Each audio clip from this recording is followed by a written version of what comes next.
first month there, and yes, I'm terrified. My image of what homestays would be?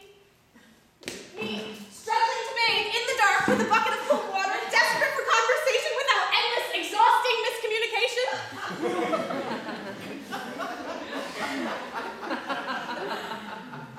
Hello, fear, how are you? But for 2 weeks, I walked back and forth from home to campus every day. At Gordon, we complain of having to walk all the way across campus on plowed pavement or freshly cut grass. My feet were stained orange for months from the 45-minute walk from home to Uganda Christian University. I passed 3 oinkers on my path from home to the main road every morning. They were wallowing prostrate in the mud, and they would greet me with a hearty trill. Did they know they were greeting Nasali, named for the cleverest of the Chima clan?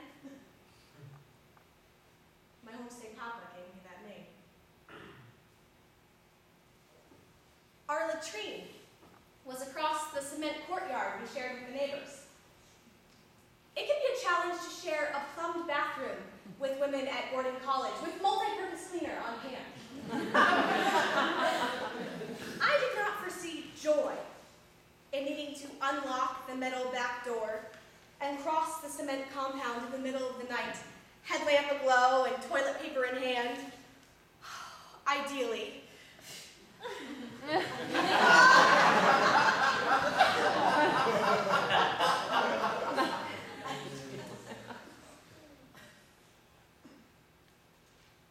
But the view? The night sky in Africa?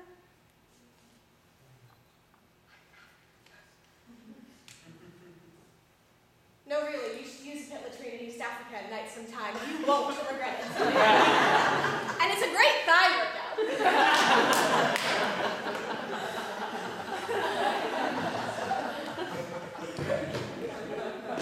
There were some moments I was ready to leave behind, though. Papa's home. Kulikayo papa oleo chasebo. Where am I? Thank you. Week 1, I received the cool, hard square of a bar milk chocolate. Week 2, I brought you a fried fish.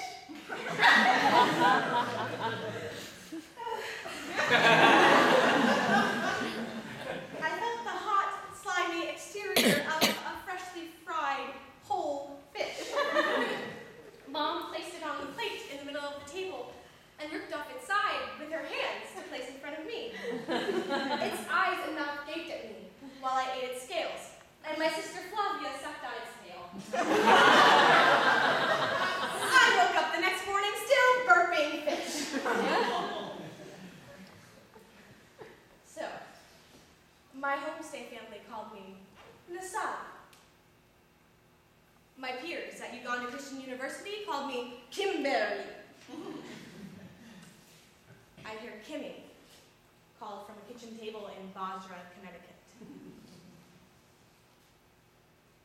My homestay mom requested to be called by her first name, Deborah. It was her mother's name.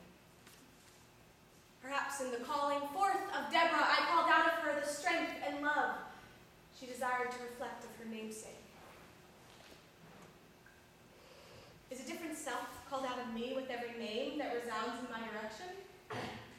Am I more clever when Nasali and more adventurous when Kimberly? I fell once on the way home. The red dirt called me forth. I nearly slipped into the cement crevice of a drainage ditch that runs between the walkway and the road. Instead, I just wiped out and laughed. But would Nasali misstep in such a way? Would Kimmy from Connecticut be walking along Kampala Road in Mukono, Uganda?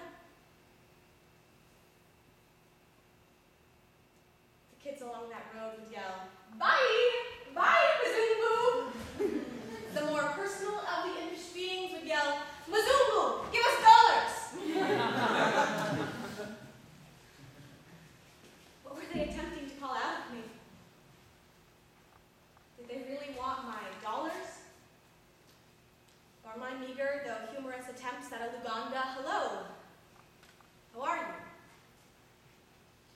te aniabo.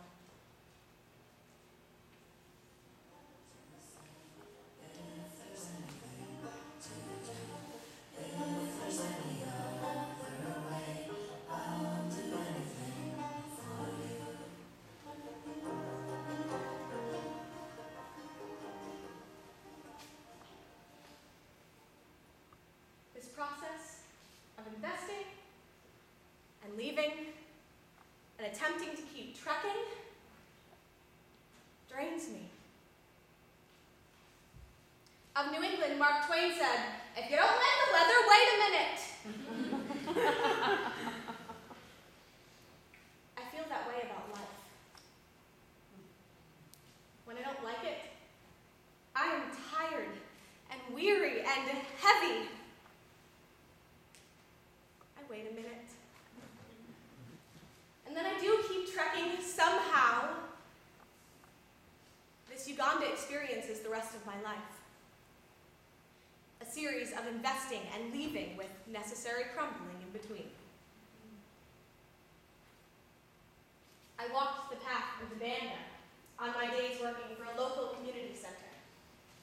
It's a tight dirt road lined with shanty shack shops and fly-consumed fruits and meats.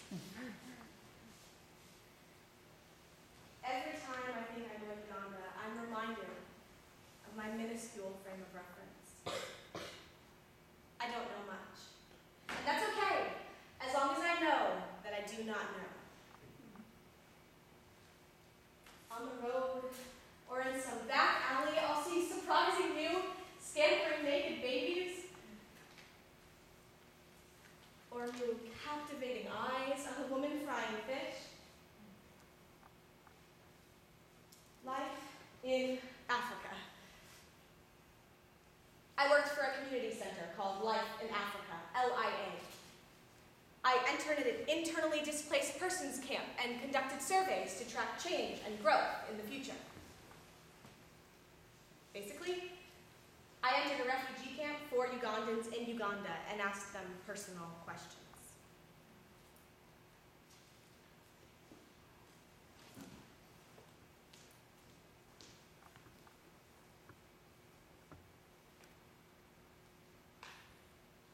What did you eat yesterday?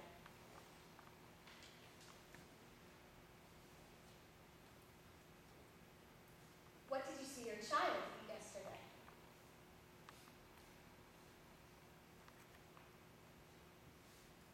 How many pairs of shoes do you own?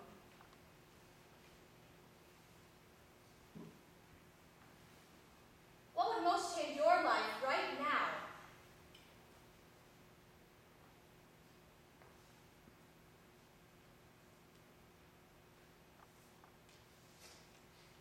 Rice.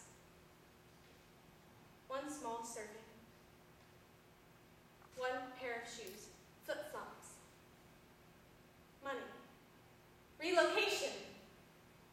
Peace.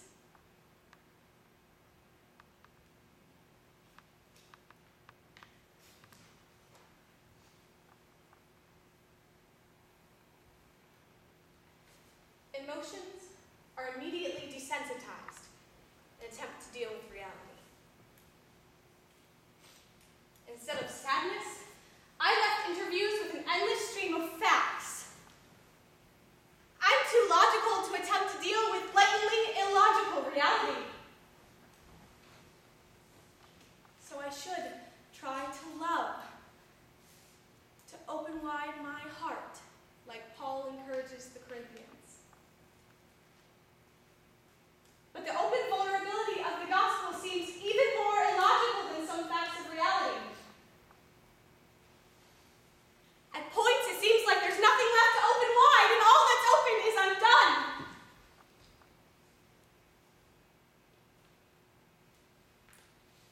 Wait a minute. I'll keep trekking.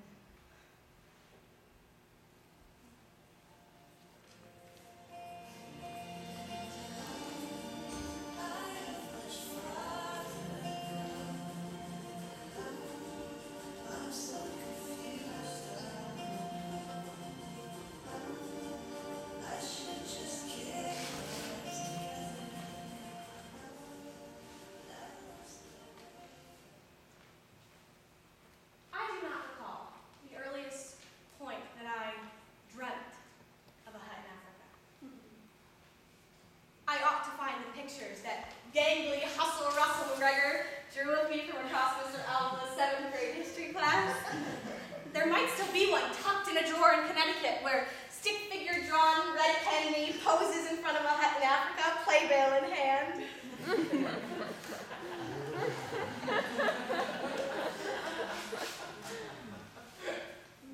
I'm imagining Russell's artistry. As the truck turns off the main road and begins the 15-minute drive through African bush to my rural homestay, a 5-day stay in a family in rural Uganda. 80% of Uganda is rural, is like this. The truck driver rolls up the windows to keep snakes from coming in off the bushes. I can still hear the screams from pot-bellied children, though, fright that anticipates tears I'll receive from my 2-year-old niece and nephew, Mercy and Opio. Oh, the continued fearful anomaly of my white skin. My life seems to culminate when a compound of huts and latrines and graves appears. The truck stops and I'm practically pulled out by Toto, a Tesso for Mom.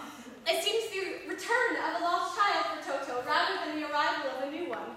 Toto and Papa, a couple in their 70s, become yet another pair of parents. Papa paid 20 cows and 8 goats for Toto. A bride price he proudly tails. Most of my family speaks at least broken English, but when jesting, Iteso prevails. I miss the jokes, but catch the laughter. And my attempts to weed cassava and groundnuts, clean roast and grind groundnuts, grind millet, carry water on my head from the borehole, all provide plenty of opportunity for laughter. I tend to be outdone by small children when bearing a home. And when asked to weed, one may end up with the same amount of weeds and less groundnuts in the end. We eat everything with our hands. We sing together.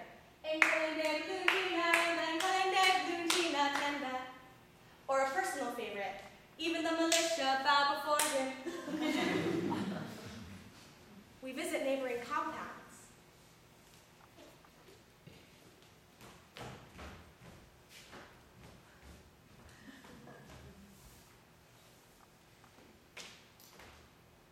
A compound with 3 huts. No latrines, but there are graves. Well-swept dirt, too. You sweep your dirt in Uganda, the equivalent of raking leaves in New England in the fall. The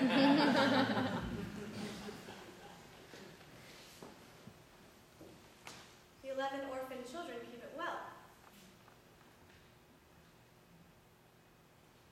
Of their number, at least 2 are severely handicapped.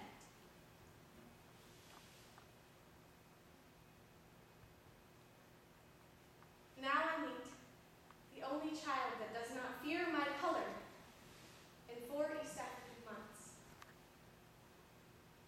Toto laughs at her inarticulate tones, but then scolds her when she pulls on Mercy, my niece's hair. She tries to bite me. She's not mute, but only makes agonizing groans, violent childish yearnings. Her right arm is limp, except for its swing by her limping frame. She pulls at my hair, and I stroke hers. She pokes and pulls at my nose, and I place a hand on her cheek. I cradle her face in my hands. She melts into me. I stroke the hair on the head of my lap for the remainder of the visit, only pausing to stop her from chewing on my watch band.